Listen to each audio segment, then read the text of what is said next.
Hello friends, मैं विशाल कुमार।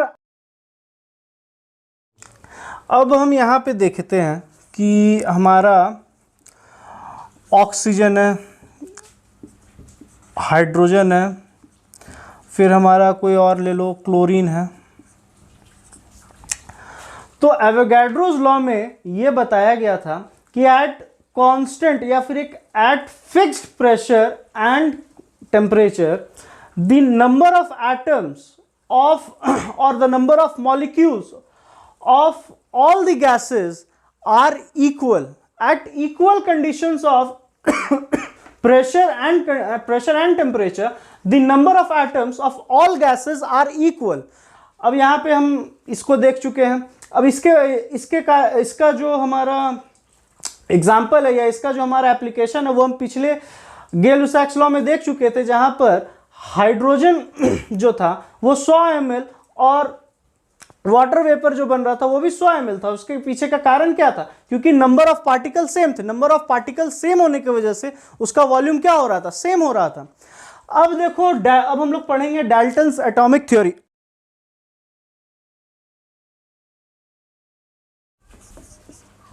अब हम लोग देख रहे हैं डाल्टन्स एटॉमिक थ्योरी। अब डाल्टन ने बहुत इंपॉर्टेंट कुछ थ्योरीज दिए और उस समय माना जाता था कि ये बहुत ही इम्पॉर्टेंट है। अब बड़े बड़े लोग बड़ी बड़ी बातें, बस वही है। हालांकि ये कुछ बात जो थे इनके वो बहुत सही भी थे और कुछ चीज़ें जो थी इनकी बाद में गलत साबित हो गई, जिसके वजह से डाल्टन्स एटॉमिक थ्योरी को डिस्कार्ड कर दिया गया। अब डाल्टन्स एटॉमिक थ्योरी में डाल्टन साहब जो थे कुछ हमें थ्योरी दे करके गए थे। उन्होंने पहला थ्योरी दिया कि matter contains indivisible atoms. Matter contains indivisible atom. Matter जो है वो एटम से बना हुआ है और वो एटम क्या है? इनडिविजिबल है। एटम्स को बांटा नहीं जा सकता है। ये इनका पहला थ्योरी था। दूसरा थ्योरी ये था, all atoms of a given elements have identical properties and masses. अब भैया यहाँ पे इन्होंने कहा कि अगर क्लोरीन के एटम्स अगर हम लेते हैं या ऑक्सीजन के एटम्स हम अगर लेते हैं या फिर हम F2 के एटम्स अगर हम लेते हैं, यानी कि फ्लोरीन के एटम्स हम अगर लेते हैं, तो वो कहीं से भी लें और किधर से भी लें, किसी भी तरीका का एटम हो, अगर वो क्लोरीन का एटम है तो उसका प्रॉपर्टीज जो है वो सेम होगा और उसका मास जो है वो सेम होगा और ये मास जो है वो हमारा सेम होगा। तो बस ये था उनका सेकंड थ्योरी। थर्ड थ्योरी था कि compounds are found when atoms of different element combines in a fixed ratio. इसमें इन्होंने कहा था कि हमारा जो कंपाउंड्स है, कंपाउंड्स तभी बनता है जब अलग अलग तरह के एटम्स जो है वो कंबाइन करते हैं और एक फिक्स रेशियो में कंबाइन करते हैं। अब जैसे कि हम लोग देख रहे हैं पानी में अगर हम दो एटम हाइड्रोजन का ले, अगर दो एटम हाइड्रोजन का ले और एक एटम ऑक्सीजन का ले, तब हमारा क्या बनेगा? पानी बनेगा। अगर हम दो एटम हाइड्रोजन का ले और एक एटम किसका ले? ऑक्सीजन का ले, तब हमारा पानी बनेगा। लेकिन वहीं जब हम CO2 की बात करें, जब हम कार्बन डाइऑक्साइड की बात करें, तो हमारा एक एटम हमारा कार्बन का होगा और दो एटम हमारा ऑक्सीजन का होगा, तब हमारा CO2 बनेगा। तब हमारा क्या बनेगा? CO2 बनेगा। और अगर आपको कंफ्यूजन हो रहा है इस चीज में, तो इसके लिए हमने दूसरा एग्जांपल दिया है कि अगर कार्बन और ऑक्सीजन अगर अलग रेशियो में अगर कंबाइन करें, मतलब कि 1:1 के रेशियो में अगर कार्बन और ऑक्सीजन अगर कंबाइन कर ले, तो हमारा क्या हो जाएगा? कार्बन मोनोऑक्साइड हो जाएगा। मतलब कि थर्ड थ्योरी का कहना यह था कि अलग अलग एलिमेंट्स अलग अलग रेशियो में कंबाइन करके एक स्पेसिफिक कंपाउंड बनाते हैं, एक फिक्स्ड रेशियो में कंबाइन करके एक अलग कंपाउंड बनाते हैं। अब अगर हम चौथे थ्योरी की बात करें तो केमिकल रिएक्शन जो है उसमें क्या होता है कि जो हमारा अलग अलग एटम है वो अलग अलग एटम एक दूसरे के साथ ऑर्गेनाइज करते हैं, एक दूसरे के साथ जुड़ते हैं और एक अलग कंपाउंड बनाते हैं और एक अलग कंपाउंड बनाते हैं। लेकिन उस केमिकल रिएक्शन में किसी भी तरह का एटम का डिस्ट्रक्शन या क्रिएशन नहीं होता है। अब ये चीज़ जो है कंजर्वेशन ऑफ मास मास को फॉलो करता है कि matter can neither be created not be destroyed, बस it can be transformed from one form to another.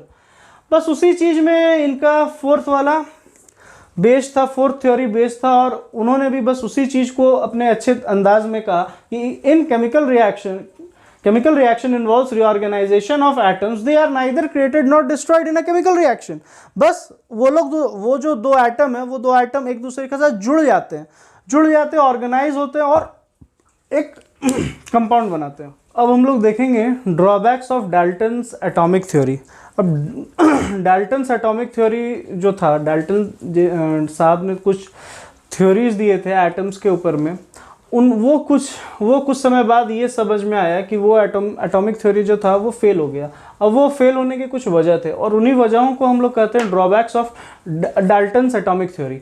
उन्होंने सबसे पहला जो थ्योरी दिया था कि मैटर में आपका मैटर जो है वो एटम से बना हुआ, और एटम जो है वो इनडिविजिबल है।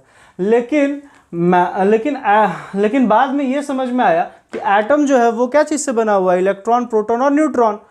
और इस वजह से हमारा एटम्स जो है वो क्या है, हमारा डिविजिबल है। वो क्या है, हमारा डिविजिबल है। और इस चीज़ के बारे में डाल्टन ने नहीं कहा था, और उन्होंने ये तो कहा था कि कोई भी एलिमेंट्स अगर रिएक्ट करते हैं तो वो एक फिक्स्ड रेशियो में रिएक्ट करते हैं, और वो फिक्स्ड रेशियो में कंबाइन करने की वजह से कंबाइन जब करते हैं तो उसे क्या कहा जाता है, उसे chemical reaction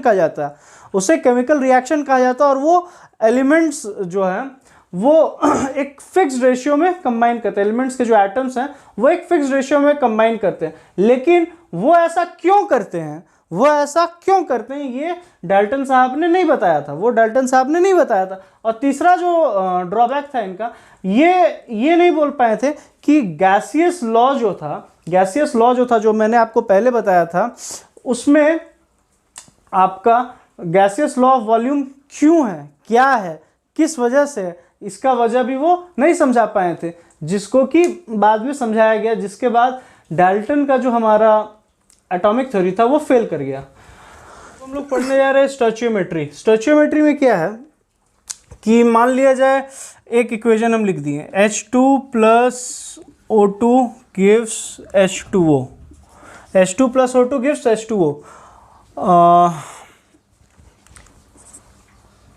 H2 + O2 gives H2O।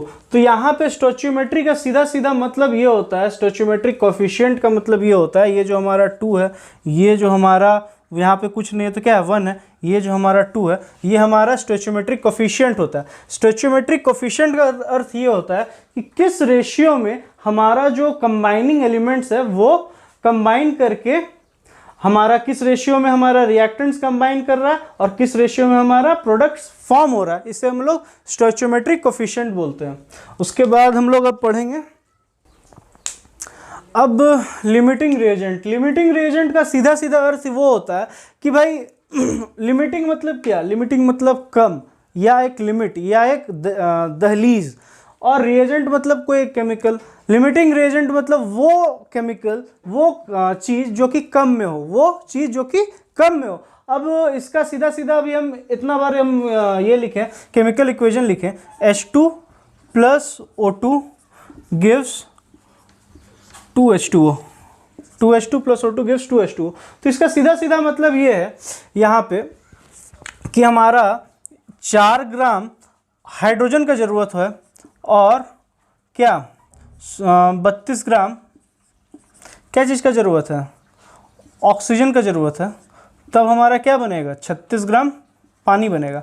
लेकिन तब क्या हो, जब हमारा ये जो क्या बोलते हैं इसको, हमारा हाइड्रोजन जो है वो कम हो, जब हमारा हाइड्रोजन कम हो जाएगा तो मान लिया जाए ये हाइड्रोजन हमारा कितना हो जाए 2 ग्राम हो जाए, तो ये 2 ग्राम, ये 4 ग्राम 32 ग्राम के साथ रिएक्ट कर रहा था, तो ये 2 ग्राम जो है वो 16 ग्राम के साथ रिएक्ट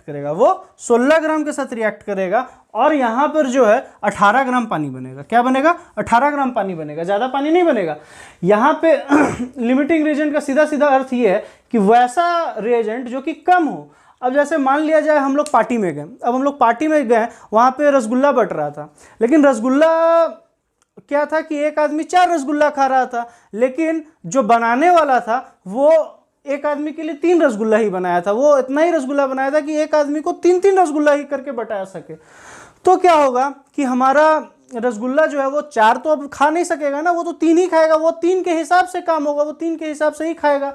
तो बात बस वही है, उसी तरीके से इसमें भी किया गया कि पहले तो यहाँ पे नॉर्मल कंडीशन में 4 ग्राम हमारा हाइड्रोजन जो है 32 ग्राम ऑक्सीजन के साथ रिएक्ट कर रहा था, लेकिन तब क्या हो, जब हमारा 2 ग्राम ऑक्सीजन है, सॉरी 2 ग्राम हाइड्रोजन है और 32 ग्राम हमारा क्या है, ऑक्सीजन है। 2 ग्राम हाइड्रोजन है, 32 ग्राम हमारा ऑक्सीजन है, लेकिन चूंकि हमारा हाइड्रोजन जो है वो 2 ग्राम है, तो वो कितना ग्राम ऑक्सीजन के साथ रिएक्ट करेगा, वो हमारा 16 ग्राम ऑक्सीजन के साथ रिएक्ट करेगा, और 16 ग्राम ऑक्सीजन जो है वो बच जाएगा, 16 ग्राम ऑक्सीजन जो है वो वेस्ट बच जाएगा, और 18 ग्राम वाटर वेपर बनेगा। 18 ग्राम क्या बनेगा, वाटर वेपर बनेगा। समझ में आ गया।